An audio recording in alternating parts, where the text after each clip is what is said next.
السلام عليكم ورحمة الله وبركاته. بسم الله الرحمن الرحيم. الحمد لله رب العالمين. اللهم صل على محمد وعلى آل محمد كما صليت على إبراهيم وعلى آل إبراهيم إنك حميد مجيد. اللهم بارك على محمد وعلى آل محمد كما باركت على إبراهيم وعلى آل إبراهيم إنك حميد مجيد. அன்புக்கினிய சகோதரர்களே, ஒவ்வொரு நாளும் மகரிபு தொழுகைக்கு பிறகு தினமும் ஒரு இறை செய்தி என்ற தலைப்பில் குர்ஆன் ஹதீஸ் இருந்து மார்க்க விஷயங்களை பார்க்கிறோம். அதன் அடிப்படையில் நாம் பார்க்கின்ற செய்தி அழகிய பேச்சு என்கின்ற ஒரு செய்தியை நாம் பார்க்க இருக்கிறோம்.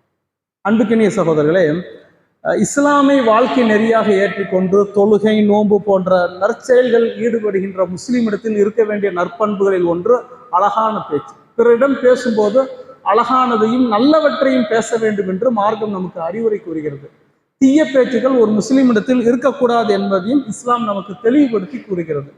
அல்லாஹ் ரபுல் ஆலமீன் குர்ஆனில் குறிப்பிடுகிறான்.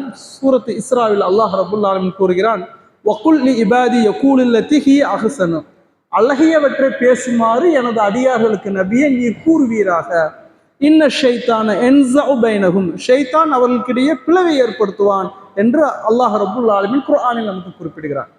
மனிதர்களிடையே பேசும்போது அழகானது பேச வேண்டும், இல்லை என்றால் ஷைத்தான் அவர்களுடைய ஒரு பிளவை ஏற்படுத்துவான் என்று அல்லாஹ் ரபுல் ஆலமீன் நமக்கு எடுத்துரைக்கிறான் என்கின்ற செய்தியை நாம் பார்க்கிறோம்.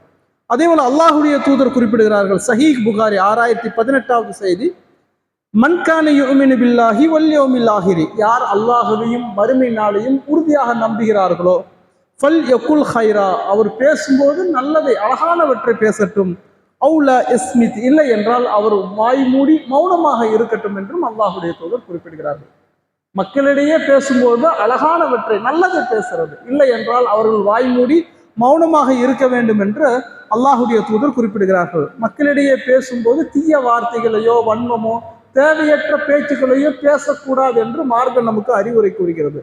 அதே போல சஹீஹ் முஸ்லிம் வரக்கூடிய செய்தி 64வது செய்தி, அல்லாஹுடைய தூதரிடம் வினவப்பட்டது, ஐயுல் முஸ்லிமின ஹைருன், சிறந்த முஸ்லிம் என்பவர் யார்? நம்மில் பலரும் முஸ்லிம், இதில் சிறந்த முஸ்லிம் யார் என்று அல்லாஹுடைய தூதரிடம் கிணவுப்பட்டது. கால், அல்லாஹுடைய தூதர் சொன்னார்கள், மன் சலிமல் முஸ்லிமுன மின் லிசானிஹி வ யதிஹி, யாருடைய நாவிலிருந்து கையிலிருந்து பிற முஸ்லிம்கள் பாதுகாக்கப்படுகிறாரோ அவரே சிறந்த முஸ்லீம் ஆவார்.